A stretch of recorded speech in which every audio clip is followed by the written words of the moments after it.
Watching Camnet News, thank you so much for choosing us. My name is Sharon Kalimbula. The top stories on our desk this evening: ghost workers went away with 7.7 million kwacha between 2017 and 2021. BOWMAN LUSAMBO'S sister-in-law nabbed for forging academic qualifications. 2 Zambia police officers and 10 others plead not guilty on aggravated robbery charges. In international news, Kenya's Supreme Court upholds RUTO'S win in presidential election. And in sports news, KWACHA Member of Parliament Andrew TAYENGWA unveils plans to promote pool sports in schools. Dear Camnet TV viewers, join me this Monday as I host Mr. Brian Chisengalumbwe, the President of United Front for a Strong Foundation. I need to be seeing what I'm doing impacting on society consistently. I've got a hunger for societal help. So I really find that what drives me is helping other human beings. We'll be discussing constitutional change. Is it necessary? Is it a must?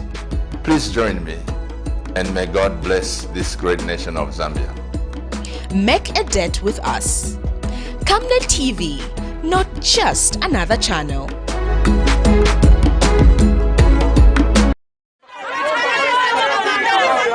For immediate coverage of any breaking or latest news in Zambia and around the world on Camnet Television, call the numbers on your screen.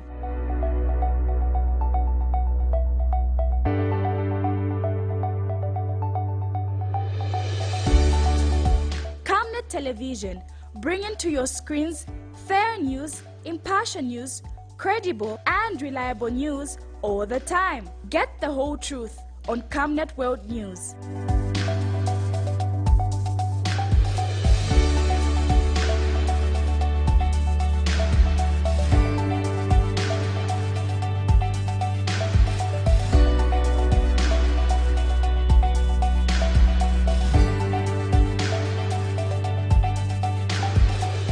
Camnet Television, not just another channel.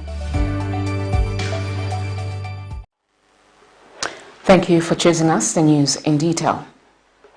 2 people have died while several have been injured in an accident which happened in the early hours of Monday, the 5th of September 2022 district. The accident, which happened a few kilometers before Central Business District, involved a Hino truck which is said to have been carrying traders from Lisitu area to Siavonga Central Business District for Monday market activities, which takes place every Monday at the government harbour. In a statement issued to Camnet TV by Siavonga Town Council Public Relations Officer Gwendoline Mchenga, the cause of the accident is not yet known. The local authority is in this regard appealing to motorists to ensure they drive with caution and avoid similar incidents in the future.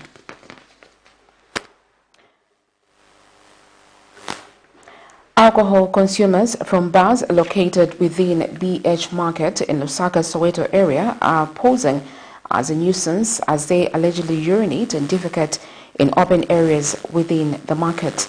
In an interview, traders at the market, the Lusaka City Council, to quickly check the situation at the market, stating that a number of bars are quickly mushrooming, adding that those are also resulting in littering around the market as they throw empty cartons of beer. A check by Camnet TV at the market found undesirable scenes of drunk people laying aimlessly around the market. Let's look at this.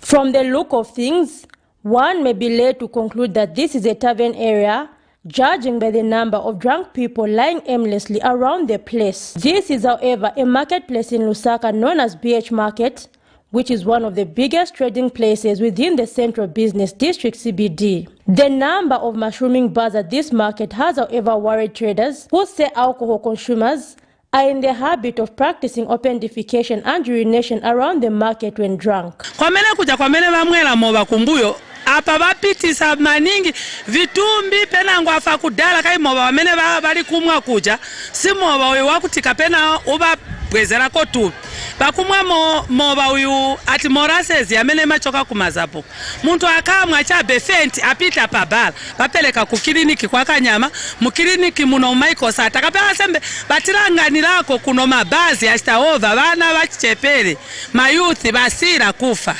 ndafya kuja bantu bamwalila nipangono chabe bapitsako babiri batatu pinanguka banamudzi akabanyama kwishimotoka chakandolo kumutu bwa mutu kupwanika mutu kutamba chabe titamba kwamene kuja ivon vamene yakabwera akorewa so amabwera wamene pena ngwankala chapali ponse pamene apo asiyaifya pena ngwabwana ma plastic bamunyamula mpirikisha vibweze banga nepo nkani ya mabanda mabashta over mandi onongeka bana batu aba baonongeka pena ngoma mbovu nyovimba kusenseni byajali ngokolewa kuononga bona babaka bane muno mukati kuononga ankala akambeshe mu mara ankala bamene paja chitaba minafuna madoti nyosa kamba jabi matuvi so bakatusabe vija baka maningi abantu baruko aba kumoba I think sankara bwini.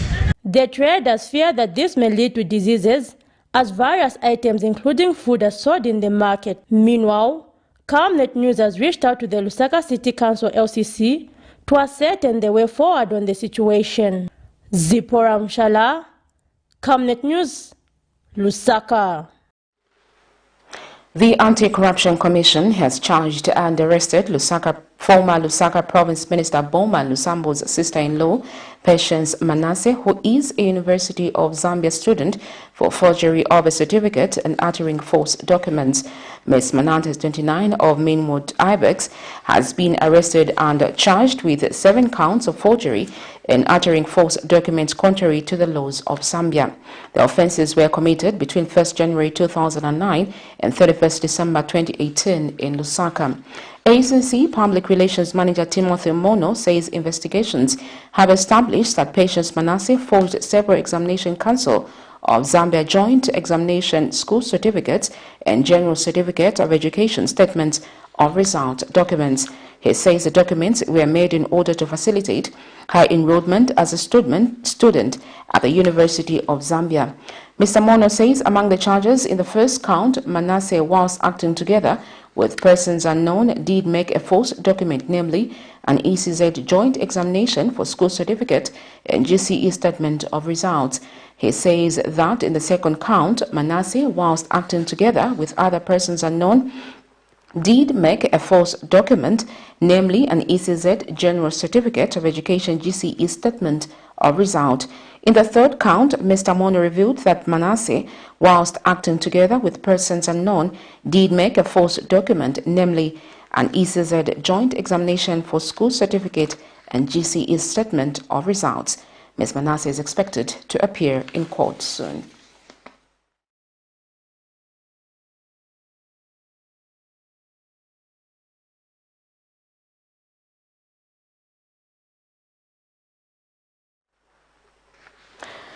Twelve Lusaka men, among them 2 Zambian police officers, have pleaded not guilty before the Lusaka Magistrate Court to 5 counts of aggravated robbery charges involving over 1 million kwacha.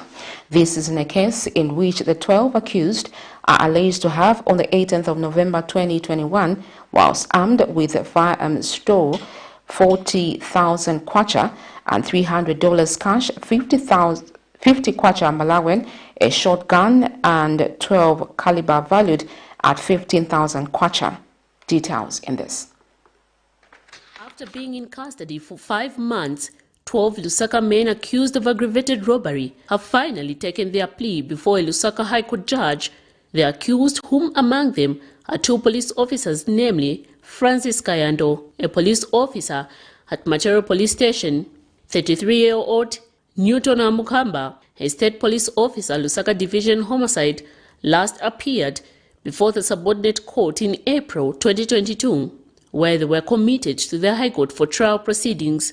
The 2 officers are jointly charged with 27-year-old Derek Chansa, 62-year-old Soft Mubala, a businessman, 48-year-old James Mutenga, 52-year-old Frank Mukua, a farmer, among others, with 5 counts of aggravated robbery charges involving over 1 million kwacha. The 12 accused, who appeared before Judge Irene Bewe the morning of the 5th of September 2022, have denied all the allegations leveled against them by the state.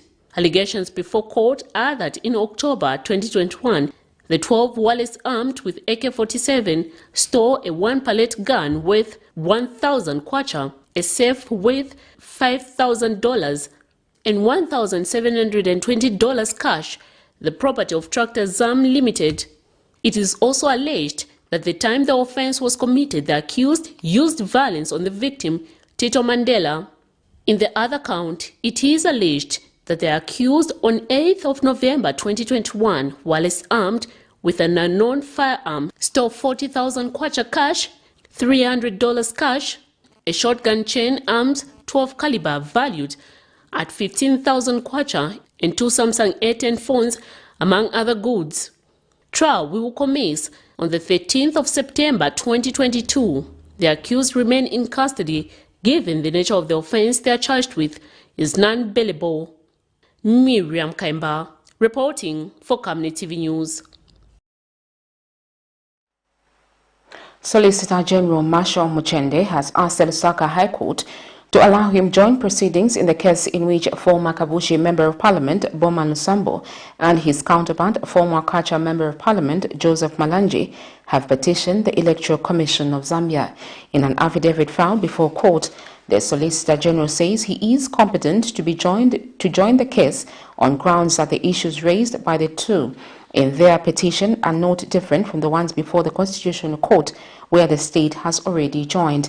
In this case, the two former members of Parliament went to court to order ECZ to hold fresh nominations for the two constituencies after rejecting the declaration of their nomination unsuccessful. With less than 11 days remaining till KABWATA and KWACHA constituency hold by elections, the two cases before the courts of law, commenced by former Kabushi Member of Parliament BOWMAN Lusambo and his counterpart, former KWACHA Member of Parliament Joseph Malanji, have advanced. The state has requested the Lusaka High Court to allow it joint proceedings in the case Mr. Malanji and Lusambo are seeking that the court orders the Electoral Commission of Zambia to hold fresh nominations for the two constituencies after rejecting and declaring their nominations unsuccessful. According to an affidavit in support of summons for joinder of the party to the proceedings, the state, through Solicitor General Marshall Muchende, have told the Lusaka High Court that the issues raised and relief sought by the two former members of Parliament in the case are not different from those they have raised before the Constitutional Court.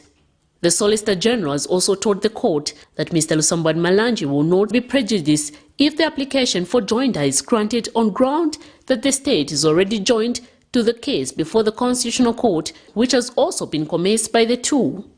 In a petition before the Lusaka High Court, Mr. Lusambo and Malanji wants the court to quash the decision by ECZ made on the 25th of August 2022, where the Commission rejected their nomination papers on the basis that they do not qualify to contest the election that was nullified by the Concourt, citing Article 72(4) of the Constitution of Zambia Amended Act No. 2 of 2016. The two claim that the decision by the Commission is illegal, procedurally improper, and should therefore be declared null and void. They also want a declaration from the court confirming that they are eligible to contest in the said by-elections, adding that the decision by ECZ agents to amount to interpreting the Constitution, which is a judicial function and is in excess of the powers given to ECZ under Section 4 of the Electoral Commission Act No. 25 of 2016. The two have also stated in their petition that ECZ, through its returning officer, has no powers to reject their nomination papers on the basis that their elections were nullified, stating that this action violates Article 72(2) of the Constitution. Meanwhile, United Party for National Development Kabushi candidate Bernard Kanengo has also requested the Constitutional Court to be joined to the proceedings that the two have commenced before it. Miriam Kaimba, Reporting for Camnet TV News. The Auditor General's Office has revealed that 7.7 million kwacha was paid to 9,800 ghost workers between 2017 and 2021. Addressing the media in Lusaka Monday, the Auditor General, Dickson Sichembe, says the ghost workers are from 19 different government ministries. Dr. Sichembe further says 944 million kwacha was being irregularly paid to 22,000 civil servants as salaries, but that of the officers were not stationed at their pay points. And Parliamentary Public Accounts Committee Chairperson Warren Mwambazi has urged law enforcement agencies to follow up the cases raised by the Auditor General's Office. Rumors of some civil servants being placed on the government payroll without being employed in the civil service seemed like a lie, but alas, the rumors have finally become a reality. Monday, 5th September 2022, the Auditor General's Office briefed the media in Lusaka that an audit on the government payroll was conducted and that it was discovered that more than 7.7 million kwacha was paid to 9,800 ghost workers between 2017 and 2021. The Auditor General, Dr. Dick Sichembe, says the ghost workers are from 19 different government ministries. During the period under review, 19 ministries had 9,800 unaccounted for officers who were paid salaries in amounts totaling to 707,633,806 as at 31st July 2022. In addition, 18 government institutions had recruited over 13,000 people without Treasury Authority, while the Ministry of Education illegally put 299 teachers on the payroll without approval by the Teaching Service Commission. 239 officers who were paid amounts totaling to 70,305,937 were irregularly recruited by 4 institutions in that there was no appointment letters. Further, the Ministry of Education introduced 299 teachers on the payroll who received salaries in amounts totaling to 3,056,013 without authority from the Teaching Service Commission. While some retirees have been frequently banging on the doors of the government to have their salaries paid, some retirees who have already gotten their benefits continued to draw allowances from the government in a sum of such retirees. Meanwhile, Parliamentary Public Accounts Committee Chairperson Warren Mwambazi has urged law enforcement agencies to follow up cases raised by the Auditor General's Office and ensure that those responsible are brought to book. Investigative agencies, they will have to carry out their mandate effectively, as well as we have seen what is happening, and we ensure that regardless of people and officers, there's accountability. The Auditor General has since made several recommendations to the Zambian government, among them payroll to be reconciled on a regular basis and officers retired should be removed from the payroll on good time, among other recommendations. Prudence Chota, reporting for Camnet.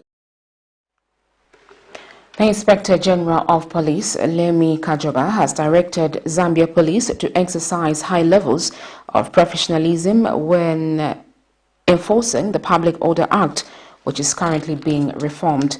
Speaking when he officially opened a 4-day training workshop for Zambia Police aimed at building capacity to enhance security in the country, Mr. Kajoba says the duty to reinstate public confidence in the police depends on their conduct. Meanwhile, Southern African Center for Constructive Resolution of Disputes SACOD Executive Director Boniface Chambe says police should remember that the greater burden of maintaining internal peace in the country lays on them.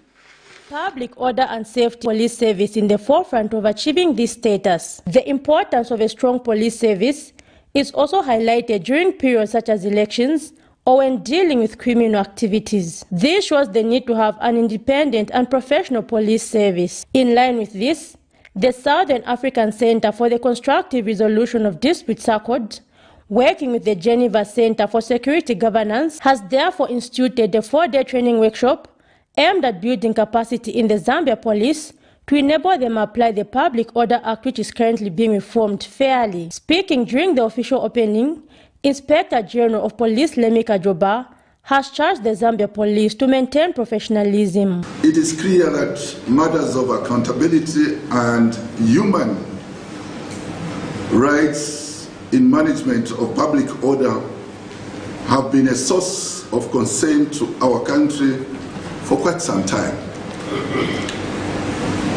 It is for this reason that many sectors of our society feel that there is need for the police to be exceptional in the application of this piece of legislation. This can be evidenced by complaints and concerns associated with the public assemblies raised by members of the public. Therefore, the capacity building in ground commanders with necessary knowledge and skills is inevitable. Meanwhile, SACOD Executive Director Boniface Chembe says Zambia should be an example in public order to the rest of the region. This project that we bring to you focuses on 3 key pillars. 1, regulation of public order and public assemblies. 2, strengthening oversight and accountability. Spoken out on public order. It is only fitting that this project is not only focusing on regulation and oversight of public order. It will also directly assist the police to build the capacity and develop approaches to carry out their core public order functions more effectively to meet the increased expectations and demand on the police service. The public order. Zipporah Mshala, Camnet News, Lusaka. The Inter-Africa Governance Network, AFRENET, has advised the Zambian government to consider engaging stakeholders on the proposal to introduce a petroleum price stabilization mechanism fund that can successfully facilitate the quarterly petroleum review. AFRENET Executive Director Maurice Malambo says as opposed to a subsidy which is consumed in the economy, the proposed palm price stabilization fund will not be consumed. Instead, it will generate back in the next quarter in relation to how much was injected in stabilizing the palm price. Mr. Malambo explains that the fund will take into account the obtaining petroleum price at source, which is the dollar-kwacha relationship, and generating back what was injected in stabilizing the palm price in the previous quarter. He says if the proposal is carefully interrogated and prudently implemented, it will help maintain actual petroleum price reflectively and create stability in the petroleum palm price. That petroleum pump price stabilizing fund is not a subsidy, because subsidies are consumed in the economy, whereas this fund we are suggesting will not be consumed, will simply be used to stabilize the price for in a quarter, then based on how much was spent in a quarter, that is taken to account in the next review, so that the prices of fuel remain stable, as opposed to reviewing on a monthly basis, because that is not sustainable on the part of small scale and medium scale business entities in terms of planning and also in terms of capital base. But also it's not good for planning on the part of government, because each time the price of fuel on the international market changes, then it means government here has to refocus certain fundamentals. You're watching Camnet News. We take our first set of commercials. When we return, we have more interesting stories. Stay with us. Your skin is the biggest muscle in your body. That's why we make sure that Oracle is #1 when it comes to taking care of your precious skin. Oracle Pure Petroleum Jelly and Glycerin soothes, moisturizes and keeps your skin perfect. Oracle Pure Petroleum products for that perfect skin.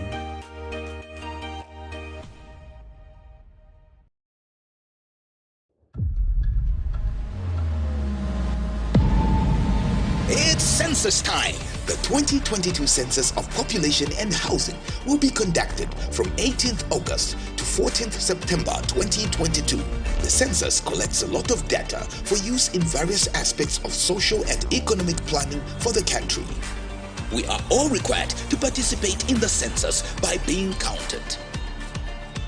You will be counted from your usual dwelling place by a census enumerator. Please receive and cooperate with the census enumerator and provide the required information when you will be visited.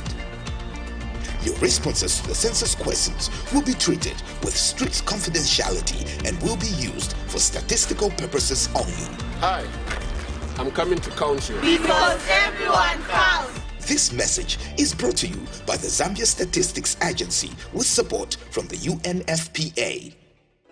Dear Camnet TV viewers, join me this Monday as I host Mr. Brian Chisengalumbwe, the President of United Front for a Strong Foundation. I need to be seeing what I'm doing impacting on society consistently. I've got a hunger for societal help. So I really find that what drives me is helping other human beings. We'll be discussing constitutional change. Is it necessary? Is it a must? Please join me and may God bless this great nation of Zambia. Make a date with us. Camnet TV, not just another channel.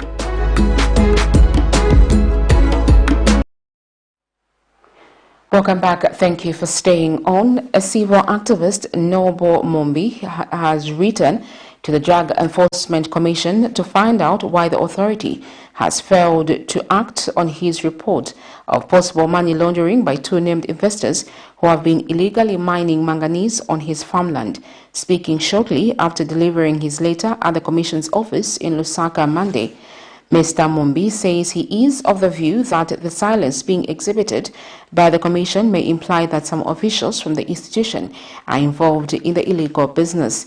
Mr. Mombi says he reported the matter because he was convinced that the issue had more than enough elements that point to forgery and money laundering. He has since called on relevant authorities to take interest in the matter and bring the culprits to book. Since I started following up this, they've never acted until today. This last letter I come to follow up, I wrote to them. After realizing to said now there's a new Dawn government, let me write to the new management of DC and see if they will act on my matter. Nothing. So I wrote that letter, I dropped it here on 15 September 2021. From September 2021 till today, no response, no action. And when I came in, they said they will respond to me in writing, probably in a week's time, some weeks, 2 weeks or 3 weeks time. They are not sure, but they will respond in writing. So I wonder what sort of response will be there, because criminality is criminality. They've never gone to the place, so I wonder if the whole investigations were just done in the office and started in the office, according to my statement, and ended up in the office. So I wonder if that is how this office is supposed to operate. The Civil Society Scaling Up Nutrition CSO Sun Alliance says the current economic indicators in the country show that Zambia is on the right track towards achieving the status of a prosperous middle-income country by the year 2030. Speaking to Camnet News, Organization Country Director Matthews Moro has cited a number of changes, such as the reduction in the prices of most commodities following the appreciation of the kwacha against the United States dollars. He, however, notes that there is need for the country to take continuous progress in its journey of economic recovery if it is to become a prosperous middle-income country in 8 years' time. He has also warned against the dangers that climate change poses towards achieving this goal, stating that it may lead to desertification in few years' time if not combated aggressively. So in as much as, agriculture is good for us because it provides food, it also has been one of the major culprits when it comes to just environmental degradation.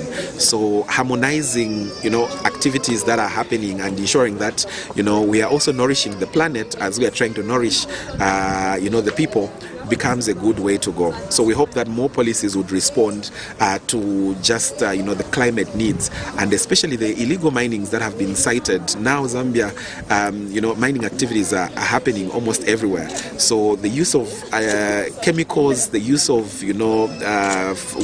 charcoal and just wood energy in these activities would just undermine efforts being made to be climate responsive, and for us to really have a sustainable path in dealing with our welfare and our economic activities. So we hope that government would really take this agenda seriously to prevent the number of people that would be exposed to the harsh effects of climate change, including food insecurity and also water insecurity. Ministry of Agriculture in Southern Province has sounded a stern warning to key agriculture staff involved in the implementation of the Farmer Input Support Program for the 2022-2023 season. Southern Province Agriculture Coordinator Dr. Max Chombe said officers who will be found in corrupt activities under FISIP will be on their own and will be prosecuted for not adhering to the implementation manual. Smart Zambia expert Mylon Munansangu said over 1 million biometrically registered farmers will be loaded on the 2022-2023 farming season. The duo was speaking during the 2-day sensitization on farmer verification for the Farmer Input Support Program for the 2022-2023 season in Choma. The Ministry of Agriculture in Southern Province has sounded a stern warning to key agricultural staff involved in the implementation of the Farmer Input Support Program for 2022-2023 season. Southern Province Agriculture Coordinator Dr. Max Chombe said officers who will be found in corrupt activities under the FISIP program will be on their own and will be prosecuted for not adhering to the implementation manual.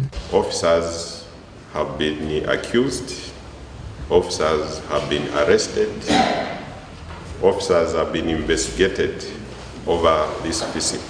To avoid all that, I think that's the main reason why we are here. We need to follow strictly the guidelines that help us in implementing FISIP. Smart Zambia expert Mylon Munansangu said 1,827,448 biometrically registered farmers will be loaded on the 2022-2023 farming season. The farmers that are biometrically verified or who have fingerprints are 1.8 million farmers. So that is now your farmer register, which is biometrically verified. And Dominic Mabumba, a Southern Province Acting Senior Marketing Development Officer. This is very new. We used to deposit as a cooperative.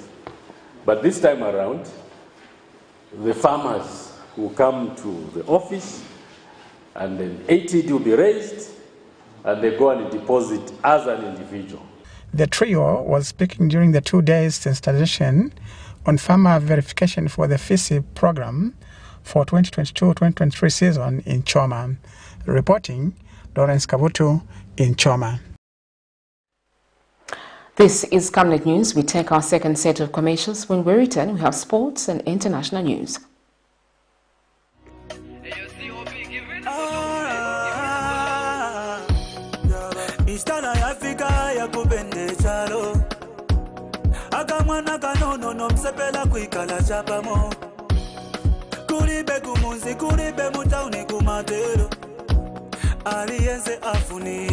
The Zambia Statistics Agency will this year conduct the 2021 census across the country.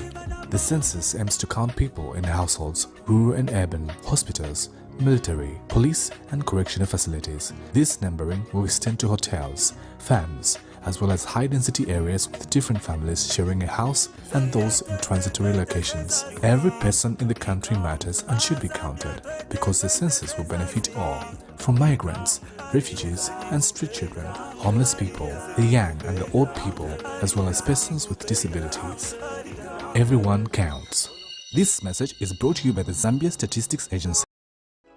Dear Camnet TV viewers, join me this Monday as I host Mr. Brian Chisengalumbwe, the President of United Front for a Strong Foundation. I need to be seeing what I'm doing impacting on society consistently. I've got a hunger for societal help.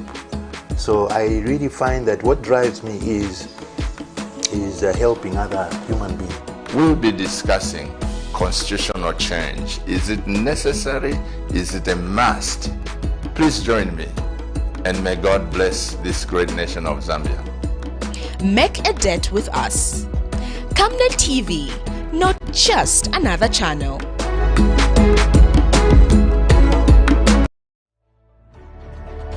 Water is life. Each drop counts and each must be cherished. Our tried and tested product meets all international standards. With our smart drip technology, we aim to deliver precision irrigation designed to reduce blockage and wastage, ensuring a high yield. RenGlow, your smart irrigation partner. Welcome back. Thank you for staying on. In international news, Kenya's Supreme Court has upheld the victory of former Deputy President William Ruto in the August 9th presidential election after ruling on a number of petitions brought by his closest challenger, Raila Odinga. The unanimous verdict was delivered by Martha Koome, the chair of the 7-member court, on Monday.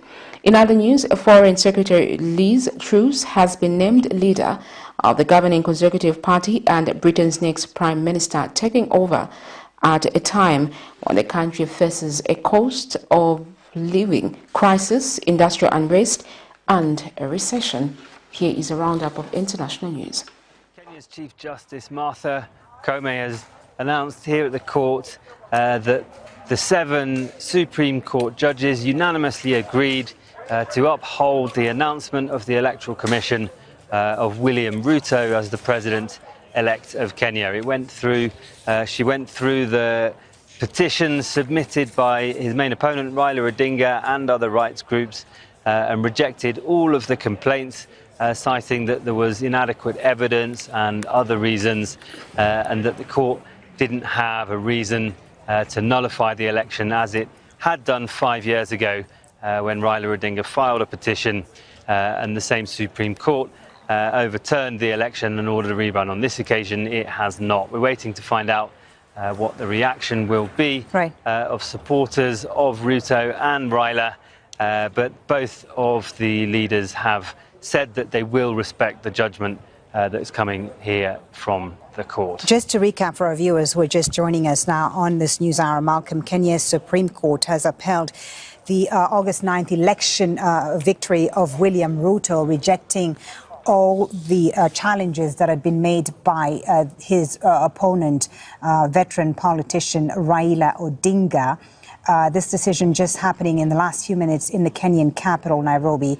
So is this now it as far as this election is concerned? William Ruto is officially the next president of Kenya? We'd expect, according to the Constitution, William Ruto to be sworn in as president sometime next week, and both Ruto and Raila had said that they would respect the decision of the court. We'll probably hear from them both in the coming hours. But yeah, it was nearly 4 weeks ago that Kenyans voted, about 3 weeks ago that result was announced.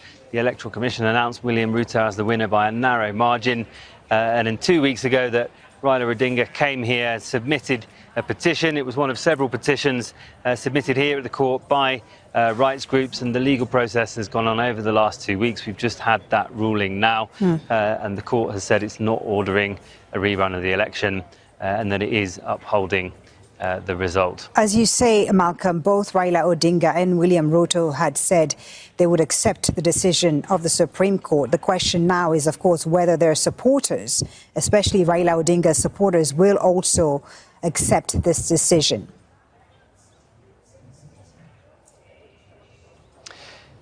That's true, but the supporters definitely will. It depends a lot on what the leaders say. So if political leaders continue to respect the jurisdiction and the judgment of the court, then we could expect calm.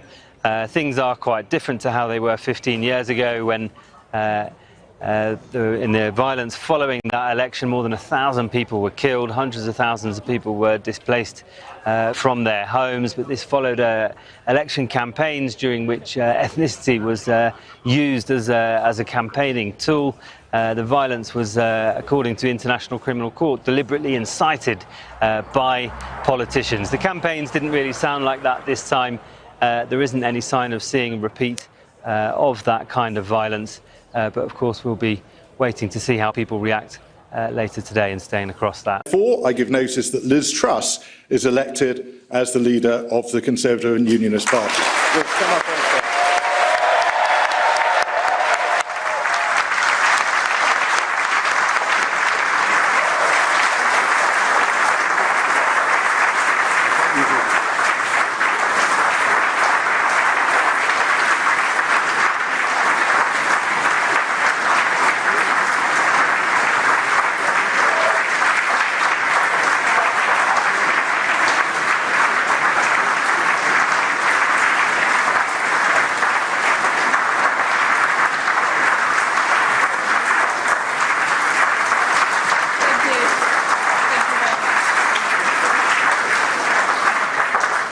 Well, thank you, Sir Graham. It's an honour to be elected as leader of the Conservative and Unionist Party. I'd like to thank the 1922 committee, the party chairman and the Conservative Party for organising one of the longest job interviews in history. Thank you very much. I'd also like to thank my family, my friends, my political colleagues and all of those who helped on this campaign. I'm incredibly grateful for all of your support. I'd like to pay tribute to my fellow candidates, particularly Rishi Sunak. It's been a hard-fought campaign. I think we have shown the depth and breadth of talent in our Conservative Party.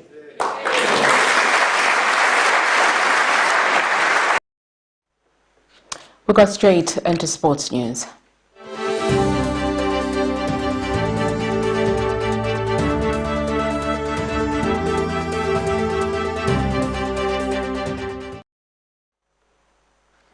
KABWATA constituency Member of Parliament Andrew Tayenggwa has unveiled plans to expand sports in his constituency in order to keep the young people off illicit activities.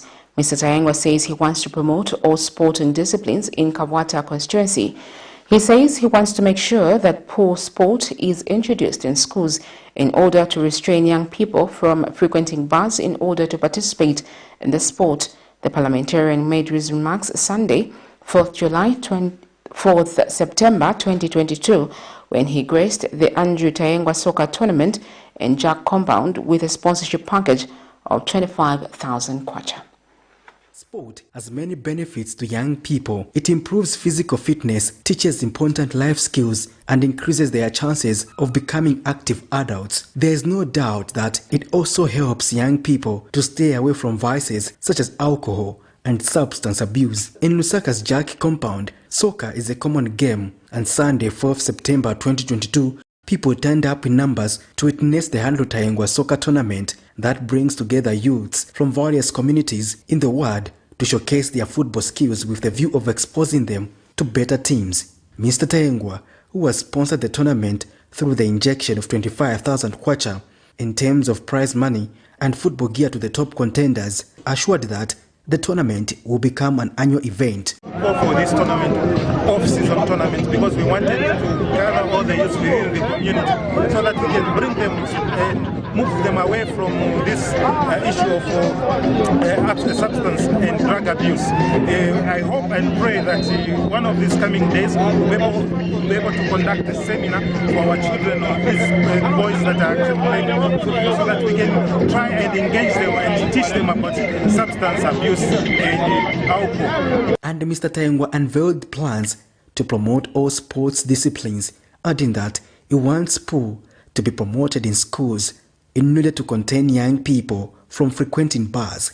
Actually, on this ground, we want to uplift the status of this ground so that we can have a lot of talents being identified. We want to also identify other sports, sporting disciplines, not only football. We want also netball, probably if it will be possible, even cricket and tennis. So we want to engage the Ministry of Education so that we can introduce pool as a sport in different schools so that our children, they can stop going to these bars. And that's the reason why we keep on saying that talent identification should only be done within the community where people are living. Patrick Soko, Camnet News in Lusaka.